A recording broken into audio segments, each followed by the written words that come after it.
Trying to strike a chord and it's probably A minor. They not like us. They not like us. They not like us. OV ho. OV ho. OV ho. OV ho. There is no better way to hype myself up for a video than that.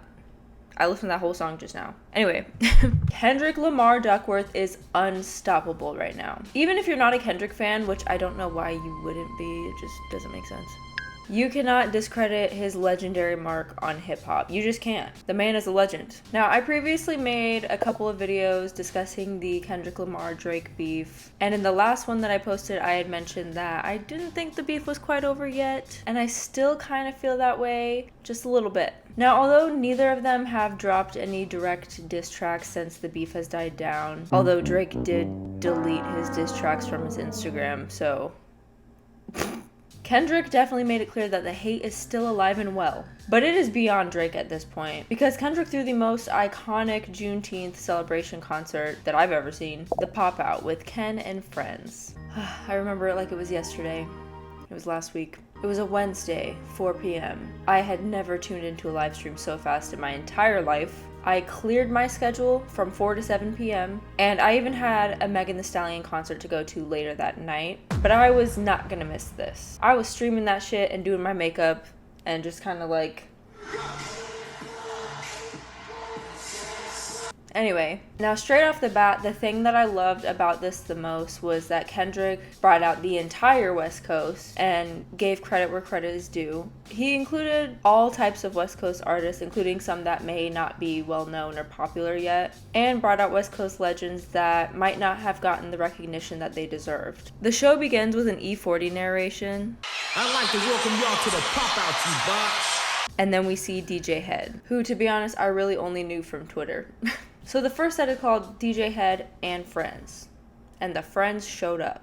You know, they had Cuzzos, which is an all-girl rap group. Love to see it. West Side Boogie, Zoe Osama. And to be honest, I didn't know a lot of the people who were performing. I had heard the songs before, but the names didn't really stick to my ear. And I just think it's really dope of Kendrick to highlight artists that may not have the spotlight on them as much yet. But to give artists a platform where millions will be watching them, such a Kendrick thing to do, you know? And to close out DJ Head's set, we see Tommy the Clown and the T Squad. For those who don't know, and hey, let me be real, I was one of those people who didn't know. I had to look up who Tommy the Clown was. I had heard of him in one of my music classes from college, but I didn't really remember the cultural significance he had in LA. So for those who don't know, Tommy the Clown is a legend from LA, bro. He had a movie come out called Rise. I'm sure you guys have seen crump dancing, clown dancing, stuff like that. That's what this is. Tommy the Clown has influenced an entire generation of culture from a music standpoint and from an expression standpoint. There are gang members who reformed their lives through clown and crump dancing. Like active gang members who found dance as a form to express themselves and probably save their lives or the lives of others. The mission is to encourage kids to get off drugs, gangs, and a negative part of life and become something positive. And I also believe this was significant because Tommy the Clown used to have battles at the Forum, which is where the event was being held. Man, it's been about 20 years since I had battles on at the same place. So it was like a full circle moment for him. So after Tommy the Clown and his squad killed it, that wrapped up DJ Head's set. And then we see this little intermission, and I believe it's a Cash App ad, but stick with me. Kendrick has a friend who's talking to him about how he had saved up money to start a barbershop, but then lost all that money due to gambling. And then Kendrick seems to like translate this to this white guy that's there, who happens to be Ray Dalio, who's a famous investor and also has a net worth of $15.4 billion. I almost said million, but it's billion. And he starts talking about compounding your money and investing in yourself, to which Kendrick translates back to his friend and then also mentions, you know, long-term investing and recommends that instead of gambling. Now, I had never seen this ad until this event, but it looks like the ad has been out for about a year now. So it was way before the beef. However, it's just super ironic that he decided to put this ad out there knowing that Drake has a gambling problem and that he just lost a shit ton of money betting in some fight or something. Now, it could just be a coincidence, but it is a very ironic choice of advertising. Then shortly after that, we got Mustard on the Beat, Mustard and Friends. And this is where the hype started to pick up a little bit more. They try to replicate the slang and act like it came from their brain. Ain't that about a bitch? Mustard brought out people such as Blast, who has a more melodic R&B feel, to Ty Dolla $ign. And we learned that Ty Dolla $ign actually taught Mustard how to make beats, so that was pretty cool. You taught me how to make beats and shit, and one of the ones I made of the sounds you gave me sounded a little something like this. Then we got Dom Kennedy, Steve Lacy, and once Steve Lacy came out, I knew Tyler the Creator was gonna come out next. I just had a feeling. I hope Tyler the Creator comes out because I get that he was like a Drake fan at one point, but... And what do you know? Tyler the Creator shows up next. The way I screamed. Ah!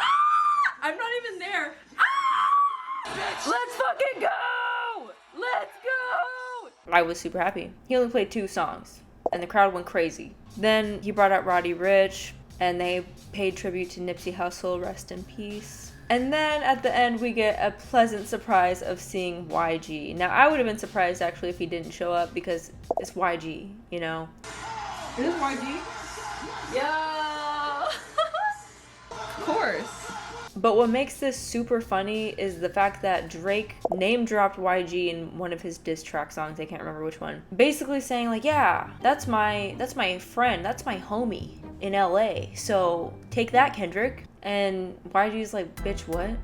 We're not friends. What are you talking about? That's what I interpreted it as, but it could be nothing. And then it was time for the man of the hour, Mr. Kendrick Lamar. Of course he opened up with Euphoria. Because why not? Oh my god, this is iconic.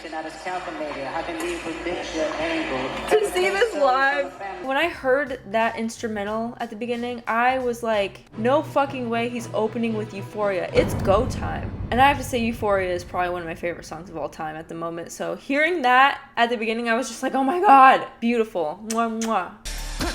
You got shit twisted. What is it, the praise? I hurt your feelings, you don't wanna work with me no more, okay. And with that performance, he changed a few of the lyrics. Give me Tupac, read back, and I might give you a little respect. Pick a nigga off one at a time with it. We could be on a 2-hour time difference. Because I think Drake is moving to Texas or something, which is 2 hours ahead of California. Then he brought out J-Rock. And it's like that, little bitch. MVP, I don't get no sleep, no, I don't like that, little bitch. He performed 616 in LA, which caught me by surprise. I forgot about that song because it's not on streaming platforms yet, which it should be. I don't know why it isn't. It's a really good song, but I heard that opening and that.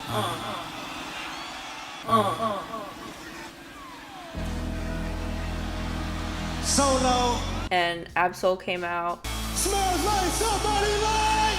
You know, he's holding him. He's just kind of like in the zone. Then, of course, he brought out Schoolboy Q. And next thing we know, we have a Black Hippie reunion. Black Hippie in this motherfucker tonight. Hold up. Who saw that coming? They perform a few songs. They jam out. They're having a good time. But a rapper with a... What the fuck? Oh. And then we hear... Now, normally, if this wasn't a West Coast themed event, I know his ass would have brought out Future. But it was still cool to hear him perform like that. I hope them sentiments symbolic. He was bringing all the diss tracks out except for Meet the Grams, and that would have been fucking crazy. I feel like the crowd would have been with it, honestly. Maybe someday he'll perform it live, maybe someday. After Like That, he talks about paying respects to the legends of West Coast hip hop. So where would we be without our legacy? Come on. Dr. Dre comes out. He performs Still DRE, and Kendrick kind of covers Snoop Dogg's part. It's the DRE. And then they play California Love, which is a song with Dr. Dre and Tupac, if you didn't know, which is again reiterating and showing love for Tupac. I'll also note that his outfit that he was wearing was also paying respects to Tupac. I don't know if it was intentional or not, but from the looks of it, from the comparisons, it looks pretty intentional. Now, with Dr. Dre on the stage, Kendrick's like, hey, you got one more thing to say, Dre, before you go? Before we continue this party? You ain't gonna say nothing else before, we continue the party? He's like, oh yeah. Psst. I see dead people. He had Dr. Dre open Not Like Us. I mean, like, that was... Yeah. Mustard on a beat, how deep boat. Any rap nigga, he a freak though. Man down, color amber lamb. And the crowd went crazy. Say Drake, I hear you like I'm young. You better not ever go to cell block 1. The camera people were cutting it like it was an anime. I'ma do myself. I saw someone tweet that and I cannot unsee it. It's like one of those anime scenes where like you find out some intense information and they're like, and he plays Not Like Us, not once, not twice, not 3 times, but 6 times. A menace. I love it. Trying to strike a chord and it's probably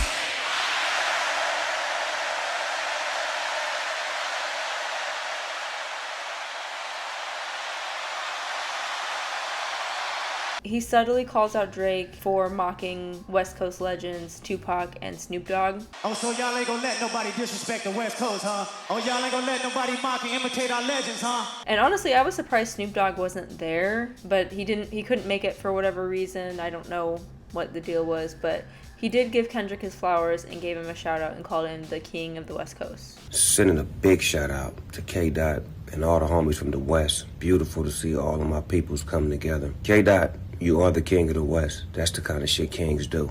The second time, the audience pretty much covered it for him. They sang it word by word, bitch, like... Hey!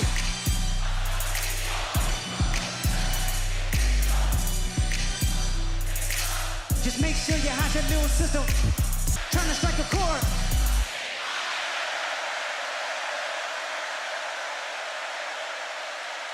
The third time, they do the anime cut again. I'ma do my stuff. Now, at this point in time, I'm driving to the Megan Thee Stallion concert, streaming this on my phone as I'm driving. Not watching it, of course. That's dangerous. But I'm listening to it. I thought I was gonna miss Not Like Us. I didn't. Thank goodness he played it 5 times for me so I could hear it. Thank you, Kendrick. And then after like the 4th or 5th time, everyone starts to come back around on stage. Everyone's just like celebrating with him, shaking up with him, dancing. It's like a party for real. 1, 2, 3, 4, 5 plus 5. Devil was out. He is 69.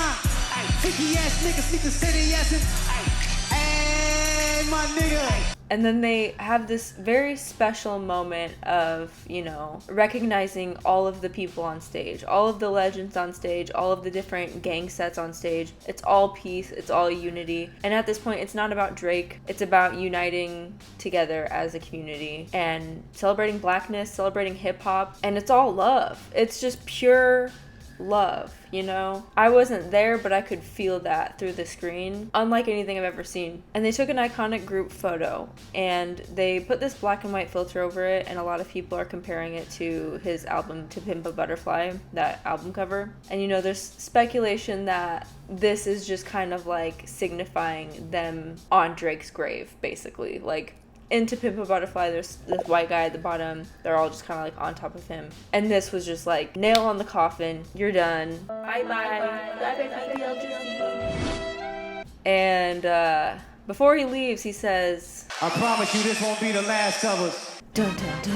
Whatever that means. Hopefully that means more new music. More diss tracks, maybe? Me, I want the mess. I want messiness. But it's probably a new album, hopefully. You know, we saw LeBron was there, Rick Ross was there, The Weeknd was there. Additionally, a lot of Drake's allegations aimed at Kendrick were also proven wrong throughout this entire event, which just makes it that much more funny. Considering Dave Free was the first credited as like the executive producer working on this event, when Drake claims that Kendrick and Dave Free are on bad terms. Wrong. Whitney and Kendrick's kids were there, and they were jamming out. Again, YG showed up after Drake calling him out on his song. My nigga YG. There were tons and tons of shout outs to TDE. I heard I got a TDE homie in here somewhere. TD in this motherfucker. TD. TD definitely in this motherfucker tonight. Day ones, hold up. Which just reiterates the fact that there is no bad blood between Kendrick and TDE. Drake has this line that says that he gets more love in the city that he's from. And after this, that's just definitely not true. That's just a lie. Kendrick was literally a peace symbol within this event, and everyone had love and respect for him. Drake cannot do that. And overall, just responding to rapping like you're trying to get the slaves freed with a unity concert on Juneteenth, the day that the slaves were freed from Texas. Meanwhile, Drake is over here moving to Texas and dressing up like a cowboy and accepting his fate as a white boy, I suppose. Now that is a joke, but There's a little bit of truth to it. And there are people speculating that he might start making country music now because he lost so bad. I could see that, to be honest. The way he code switches. You know what it is, dog. Big up yourself, bruv. You done know Drizzy Drake, dog. They try to say we done, pussy, we can done. Closet full up with designer, coming like panda. Yeah, what an embarrassing time to be Drake. But let's forget about Drake for a second, or forever, but who's counting? The pop-out not only showcased the talent that the West Coast has, but how versatile they are within hip-hop. The whole thing was so well thought out and well orchestrated and just strategic almost, and it makes me wonder how long they were planning this event. You know, was it right when Not Like Us came out and then they're like, okay, let's do this event, or a month's time? Like, I don't know. All I know is that everyone that planned it and contributed to it, it worked out amazing. And now we should be expecting a Not Like Us music video any day now, because the weekend after this show, he was spotted recording for the music video. The audience not dumb. Shape the stories how you want. Drake, they're not slow.